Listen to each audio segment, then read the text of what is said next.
करू सुरू. नमस्कार, मी अरविंद रायबोले, उपविभागीय पोलीस अधिकारी अहमदपूर.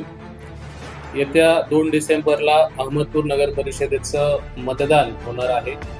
या मतदानामध्ये 1 नगराध्यक्ष पदाचा उमेदवार आणि 25 नगरसेवक असणार आहेत. या इलेक्शनच्या अनुषंगानं मी नागरिकांना काही आवाहन करू इच्छितो.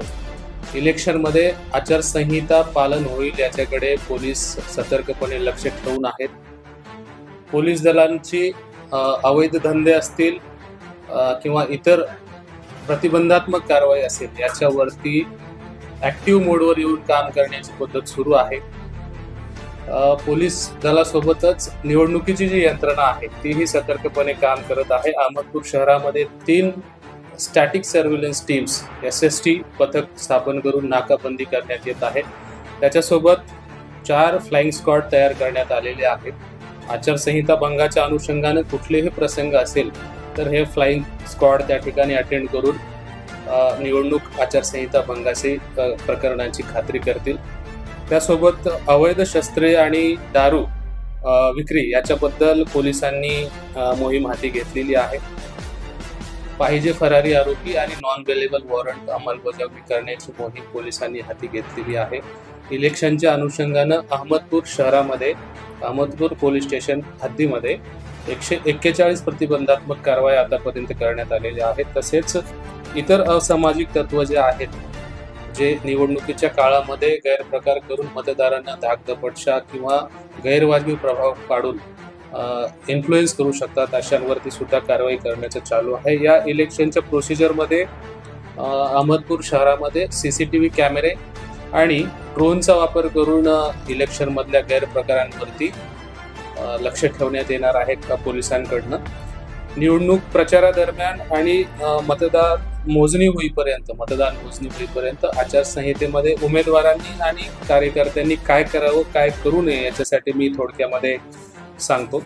एक म्हणजे परमिशन कुठलीही घेतल्याशिवाय कार्यक्रम, रॅली, मीटिंग्स घेऊ नये. लाऊडस्पीकरचा वापर करू नये. परमिशन घेण्यासाठी तहसीलदार कार्यालयामध्ये 1 खिडकी योजना कार्यान्वित करण्यात आलेली आहे. खाजगी जागेचा वापर करताना त्या जागेच्या मालकाची परमिशन घेण्यात यावी. जी रॅलीसाठी वाहनं वापरली जातात त्याची नोंदणी करण्यात यावी. प्रतिस्पर्ध्यावरती वैयक्तिक टीका कोणीही करू नये. हिशोब ठेवण्यात यावे. उमेदवार आणि बूथ एजंट आणि पोलिंग एजंट यांनी आपली ओळखपत्र सोबत बाळगावेत. वेळेचं पालन करून प्रचार करावा.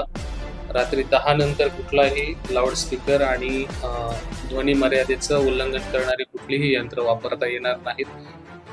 आचारसंहितेचे काटेकोरपणे पालन करावं. सोशल मीडियावरती सुद्धा पोलिसांचं लक्ष आहे.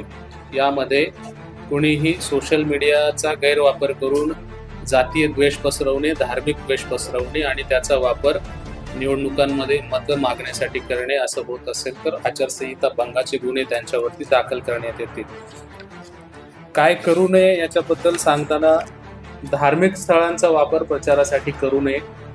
वैयक्तिक टीका टिप्पणी कोणावरती करू नये. जातीय धार्मिक तेढ निर्माण होईल. भाषेच्या आधारावर, वंशाच्या आधारावर 2 समुदायामध्ये तेढ निर्माण होईल असे प्रकारचे वक्तव्य करू नये. मतदारांना प्रलोभन दाखवू नये. कुठल्या भेटवस्तू देऊ नये किंवा मतदारांना मतदान करण्यापासून परावृत्त करण्यासाठी धाक दाखवू नये. तो अतिशय गंभीर गुन्हा मानला जाईल आचारसंहितेचा आणि त्यांच्यावर 0 टॉलरन्स ठेवून गुन्हे दाखल करण्यात येईल आणि प्रतिबंधात्मक कारवाई करण्यात येईल. मालमत्तेचं विद्रुपीकरण करण्यात आले. सार्वजनिक आणि खासगी मालमत्तेच्या विद्रुपीकरणासाठी त्या कायद्यान्वये गुन्हा दाखल करण्यात येईल. मतदाराची वाहतूक मतदान केंद्रापर्यंत उमेदवारांनी करू नये. आचारसंहितेचं भंग मानलं जाईल. 100 मीटरची मर्यादा जी आहे इलेक्शन बूथची ती मतदानाच्या दिवशी त्याचं पालन करावं. आपल्या सभा करताना, आपल्या रॅली करताना, प्रचार करताना इतरांच्या सभेला, कार्यक्रमाला अडथळा आणणे हा गुन्हा समजला जातो आणि त्याच्यामध्ये सुद्धा गुन्हा दाखल करून कारवाई करण्यात येईल. निवडणुकीमध्ये लहान मुलांचा वापर प्रचारासाठी करू नये आणि प्राण्यांचा वापर प्रचारासाठी करू नये. तो गुन्हा दाखल होईल त्याच्यावरती.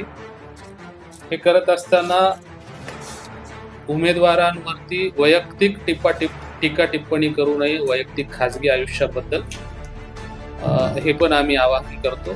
या संदर्भात आचारसंहिता भंगाचे कुठलंही प्रकरण असेल तर त्याकरिता निवडणूक निर्णय अधिकारी तसेच स्थानिक पोलीस स्टेशन, उपविभागीय पोलीस अधिकारी यांना कॉल करावं. कधीही आम्हाला कॉल किंवा मेसेज करावे. आपले नाव काही जणांना उघड होऊ नये असं वाटत असेल तर तसा मेसेज आम्हाला करावा. आम्ही आपलं नाव उघड न करता संबंधितावर कारवाई करू. इलेक्शनसाठी, मतदानसाठी सर्वांना शुभेच्छा. आणि मी आवाहन करतो की मतदार हा लोकशाहीतील राजा आहे. जास्तीत जास्त संख्येनं घराबाहेर पडून आपण मतदान करावं आणि मतदानाची टक्केवारी वाढवावी आणि संविधानानं दिलेला आपल्याला जो हक्क आहे तो बजवावा. धन्यवाद. शुभेच्छा.